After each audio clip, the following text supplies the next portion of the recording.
My fiancée disappeared 2 weeks before the wedding. I found her on Instagram, heading to Spain with her friends. And when she came back begging for forgiveness, my answer left everyone speechless. I'm 29 years old. I work in digital marketing. And exactly 1 year ago, I canceled my wedding 2 weeks before it was supposed to happen. Yeah, 2 weeks. I know what you're thinking. Something catastrophic must have happened, and the truth is, it did, but not in the way you're probably imagining.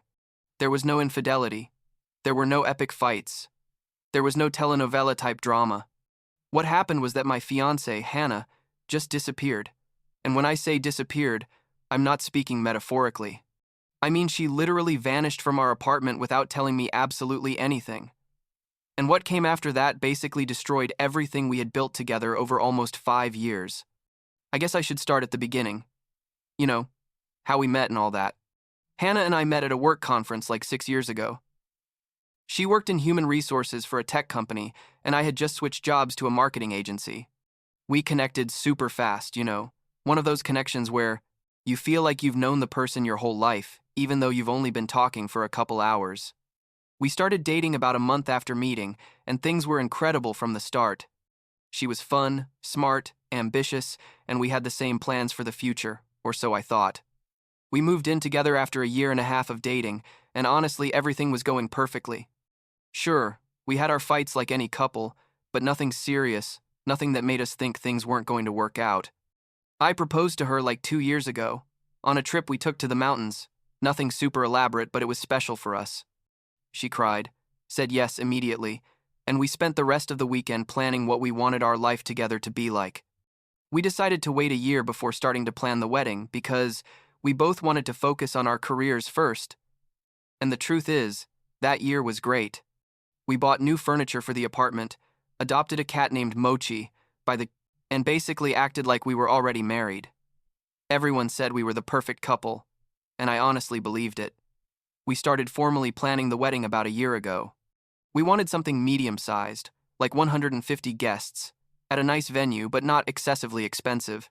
Hannah's mom got pretty involved in the process, which was fine because that way Hannah had someone to talk to about all the details that honestly I didn't care that much about, like the color of the napkins or what flowers should go on each table. I handled more of the logistics, hiring the photographer, coordinating with the venue, making sure all the deposits were paid on time. We divided the responsibilities pretty equitably, and everything was going according to plan, or so I thought. Looking back, I should have noticed something was weird like a month before the wedding. Hannah started acting different, kind of more distant, and when I'd ask her if everything was okay, she'd just say she was stressed about work and all the last-minute wedding details. I completely understood because I was stressed too, so I didn't think much of it. There were days when I'd get home and she'd already be asleep, or she'd stay up late on her laptop telling me she was answering work emails. Nothing that made me suspect something bad was happening. I just thought we were both in survival mode, trying to make it to the wedding day without going crazy. 2 weeks before the wedding, basically when everything was already confirmed and paid for, I woke up on a Thursday morning and Hannah wasn't in bed. I figured maybe she'd gotten up early to go to the gym or something, but when I went to the kitchen, there were no signs she'd been there. Her purse wasn't there, her phone obviously wasn't either, and when I checked the closet, I saw her small suitcase was missing, the one she normally used for weekend trips. I started getting worried because she hadn't left me any note or message, and when I tried, calling her phone, it rang, but she didn't answer. The first hour I was relatively calm, thinking maybe she'd had to leave for a work emergency and forgot to tell me. But after calling her like 10 times and sending her just as many messages without getting a response, I started to panic. I texted her best friend, Sarah, asking if she knew anything, and she told me she had no idea where Hannah was. I called Hannah's parents, and they were also confused because they didn't know anything. Her mom started worrying and told me she was going to try reaching out to other relatives in case anyone knew something. Like 4 hours passed without news, and I was honestly considering calling the police because this wasn't normal at all. Hannah could be disorganized sometimes, but she would never do something like this without warning, especially being so close to the wedding. I stayed in the apartment waiting, checking my phone every 30 seconds, feeling the anxiety consume me more and more with each passing minute. I couldn't concentrate on anything, couldn't work, couldn't even watch TV to distract myself. I just paced around the apartment like a caged lion, imagining the worst possible scenarios. Then, and this is what I still can't believe happened, I was scrolling on Instagram obsessively checking if Hannah had posted anything, when suddenly I see a story from one of her college friends, Melissa. And there was Hannah, in what was clearly an airport, smiling with a group of like 5 girls, all with suitcases and those typical excited expressions from when you're going on a trip. The story said something like, "Spain, here we come," with a bunch of airplane and wine glass emojis. I just stared at the screen, literally unable to process what I was seeing. Spain? 2 weeks before our wedding? I immediately screenshotted the story and started checking the accounts of the other girls in the group. They had all posted similar things. And from what I could see, this trip had been planned for a while because one of them mentioned something about, finally, the surprise trip. Surprise trip? Who was the surprise for? Because I clearly didn't know anything about this, and apparently no one else in her family did either. I felt the worry instantly transform into a mixture of fury, confusion, and something I can't even describe well, like an empty feeling in my stomach. I forwarded the screenshot to Hannah's parents with a message that basically said, "Apparently she's on her way to Spain," and her mom called me immediately, completely in shock. She told me she had no idea about any trip, that Hannah hadn't mentioned anything to her, and that this was completely unacceptable. Her dad took the phone at some point and sounded genuinely angry, telling me he was going to try to reach her and that this couldn't be happening. I appreciated their support, but honestly, at that moment, it didn't help much because my brain was still trying to understand what was going on around 6 in the evening. Almost 9 hours after I woke up and found her missing, she finally called me. When I saw her name on the screen, I felt a wave of emotions so strong I could barely answer. I took a deep breath and answered, and the first thing I heard was music in the background and laughter, and her saying, "Hi, babe," in a super casual tone like nothing was happening. I asked her where she was, even though I obviously already knew, and she told me, "In Barcelona, the girls surprised me with this trip. Isn't it amazing?" And I literally couldn't believe what I was hearing. I told her I'd been looking for her all day, that I'd called everyone worried thinking something bad had happened to her, that we were getting married in 2 weeks and she had disappeared without saying anything. And you know what she said? Literally, these were her words. "Tyler, relax. It's just a weekend trip. I'll be back Monday. My friends planned this months ago, and I deserve to have a proper bachelorette party. You're going to have to deal with this because I'm already here and I'm not going to ruin everyone's trip because of your drama." I was completely speechless. My drama? I tried to explain to her that it wasn't about the trip itself, but that she hadn't told me absolutely anything. That she'd left me worried without any consideration. That I'd canceled work meetings to look for her. That her family was just as worried. But she just kept repeating that I was overreacting. That she had a right to have her time with her friends, and that I needed to grow up and not be so controlling. The conversation got more and more tense, with her defending her decision and me trying to make her understand that the problem wasn't the trip, but the way she handled it. At some point, she told me her friends thought I was too serious and that I needed to relax more. That hurt because I'd never actually met these friends. They were from her college days and lived in different states, so apparently, they'd formed an opinion of me based only on what Hannah told them. I asked her why she couldn't understand that what she did was wrong, and she basically yelled at me that if I had such a problem with it, maybe we should reconsider the wedding. And that's when something in me broke or became clear. I'm not sure which. I told her, "You know what, Hannah? You're right. Maybe we should reconsider the wedding." And she went quiet for a few seconds before saying, "Wait." I didn't mean that literally, but I'd already made my decision in that moment. I told her to enjoy her trip and that we'd talk when she got back, but that honestly, I didn't see how we could get married after this. She started to say something, but I hung up.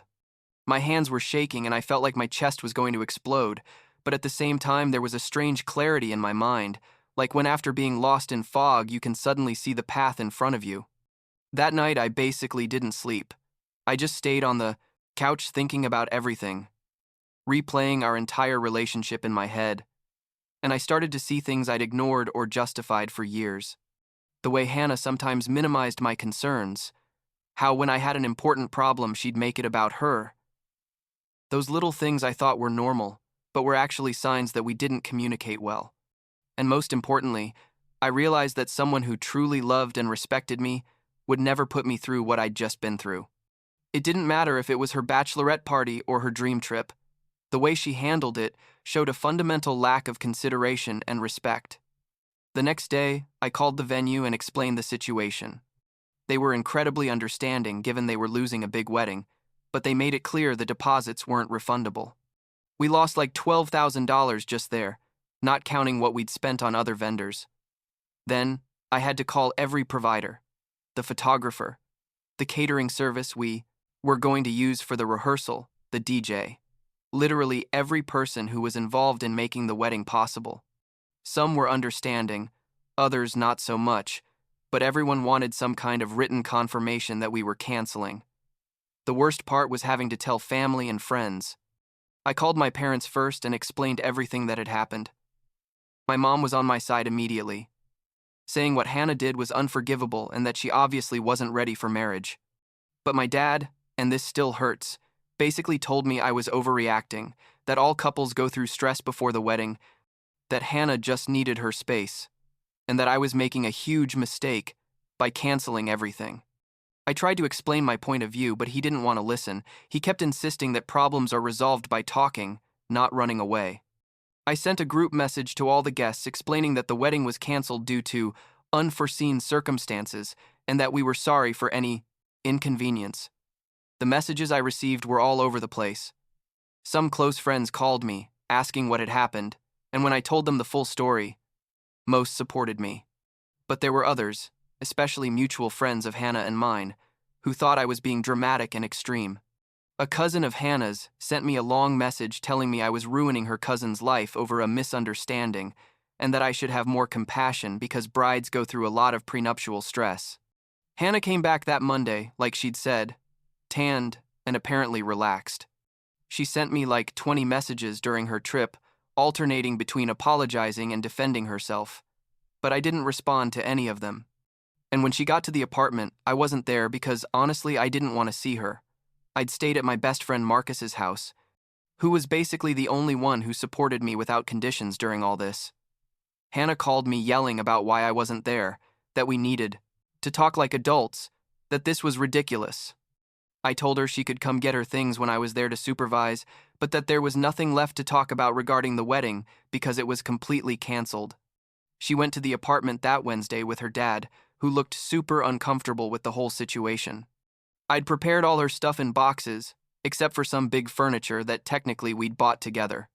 Her dad thanked me for being civil about this, and I could see in his eyes that he understood my position, even though he obviously supported his daughter. Hannah basically spent the time crying while packing, saying I was cruel, that she didn't understand why I was being so extreme, that we could go to couples therapy and work this out. But I'd already made my decision and wasn't going to change it. What came after was possibly worse than the initial situation. During the following weeks, I received constant pressure from mutual friends and family to reconsider. Hannah's mom called me crying, telling me her daughter had made a mistake, but that she loved me and that everyone deserves second chances. Some of my own friends started distancing themselves because they thought I was being too harsh. My dad basically stopped talking to me for a while, telling my mom that I was being immature and selfish. Even Marcus, who had supported me from the beginning, at some point asked me if I was really sure this was what I wanted, because canceling a wedding is something permanent, and maybe Hannah truly hadn't realized how serious what she did was. I had to block several mutual friends on social media because they constantly sent me messages defending Hannah or trying to make me feel guilty. One of Hannah's friends wrote me a super long message, basically calling me controlling and saying Hannah dodged a bullet from a toxic marriage. That was particularly hard to read because it started making me doubt my own perception of what had happened. Was I really being controlling by expecting my fiancée to tell me she was leaving the country 2 weeks before our wedding? Was I the problem? I threw myself completely into work during the following months. I volunteered for all the extra projects that came up, stayed at the office late, basically did everything possible to not have to think about what had happened. I also started going to the gym religiously, like 5 times a week. Not so much because I wanted to be in shape, but because I needed to do something physical where I could channel all the frustration and anger I felt. I lost like 15 pounds in 2 months, which worried my mom, but honestly, I felt better physically, even though emotionally I was a mess. About a month after Hannah left, I had a completely unexpected encounter with her. I was at my favorite coffee shop on a Saturday morning, trying to work on my laptop, when I saw her walk in. Our eyes met and it was super awkward, but she walked up to my table and asked if she could sit for a moment. I agreed, though I wasn't sure why. She looked different, like she'd changed her haircut and looked thinner. She told me she'd been going to therapy, that she'd understood what she did was terrible, and that she wanted to apologize properly without expecting anything in return. I listened without interrupting, and when she finished, I just said, "Thanks for the apology," and that I hoped therapy was helping her. There was no drama, no yelling, just a civil 5-minute conversation, and then we each went on with our day. Like 3 months passed before I finally decided to go to therapy myself. A work friend recommended his therapist, telling me he'd helped him a lot after his divorce.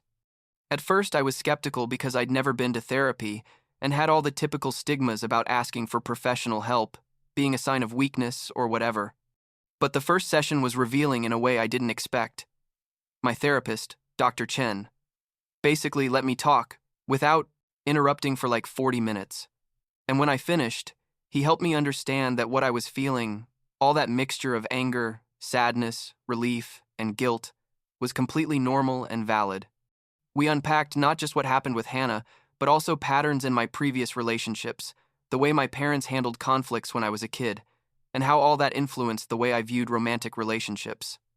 I realized I'd normalized certain red flags with Hannah because I wanted it to work, because we'd already invested so much time together, because the idea of marriage and the life we'd planned was more important to me than actually evaluating whether we were compatible in fundamental ways. Dr. Chen never told me whether I'd done right or wrong by canceling the wedding, but he helped me reach my own conclusions about that. About 6 months after all the drama, I received a text message from Hannah. It was brief, basically just saying she hoped I was doing well and that she was in a better place mentally. I responded equally briefly, wishing her the best. There was no attempt to reconnect or be friends, just a mutual acknowledgement that we'd both moved on with our lives. Honestly, I kept thinking about that message for several days, wondering how I felt about it, and I realized I mainly felt indifference, which was probably the clearest sign that I'd processed everything appropriately. I started dating someone new about 8 months after canceling the wedding. Her name is Jessica. I met her at a work networking event, and things have been completely different from the start. There's a communication and transparency I never had with Hannah, and even though obviously I carry my own traumas and insecurities from what happened, Jessica has been incredibly patient while I work on that. We're not even close to talking about marriage, and that's perfectly fine for both of us. We're taking things super slow, and honestly, I've never felt more comfortable in a relationship. About a year ago exactly, I went to the wedding of a mutual friend of Hannah's and mine. I knew she was going to be there because this friend had invited both of us and asked if we were going to be comfortable with that. Both Hannah and I said yes, that we'd matured enough to handle being at the same event. I went with Jessica, and Hannah went with someone she'd apparently met on a dating app. We greeted each other politely when we ran into each other at the bar, even introduced our respective partners, and then we each went on enjoying the wedding separately. There was no drama, no weird awkwardness, just two people who once planned to get married and were now on completely separate paths. Last week, I was organizing my closet and found the box where I'd stored some things from when Hannah and I were together. Photos, some letters she wrote me, the receipt for the engagement ring. I never recovered, because honestly, I didn't want to go through the process of selling it. I looked at all that with an emotional distance that surprised me. I didn't feel anger or sadness, just like a soft nostalgia for the person I was when I thought that was my future. I realized that canceling the wedding, even though it was one of the hardest and most painful decisions I've made, was absolutely the right one. My parents finally understood my perspective about 6 months after everything, when my dad called to apologize for not supporting me initially. He told me he'd been talking with my mom and that she made him see he was projecting his own fears about marriage onto my situation. And that meant a lot to me. Though, honestly, by that point, I'd already made peace with the fact that not everyone was going to understand my decision, and that was okay. I don't know what Hannah's doing now, beyond the little I occasionally see on social media. She seems to be fine, seems to be happy, and I genuinely hope she is. I don't hold any resentment toward her, though I also don't have any desire to reconnect or be friends. She was simply someone important in my life during a specific period, someone I wasn't compatible with in the ways that matter, and that's okay. Not all relationships are meant to last forever, and it's okay to recognize that and move on. Now, a year later, I can say I'm in a completely different place. I have a healthy relationship. I've worked on myself in ways I never would have if everything had gone according to the original plan. And I've learned to trust my judgment, even when everyone else thinks I'm wrong. Was it easy? Not at all. Were there moments when I doubted my decision? Absolutely. But when I look back, I can clearly see that version of me who canceled the wedding knew something it took me months to fully understand. That mutual respect and consideration are the foundation of any solid relationship, and without those elements, love simply isn't enough.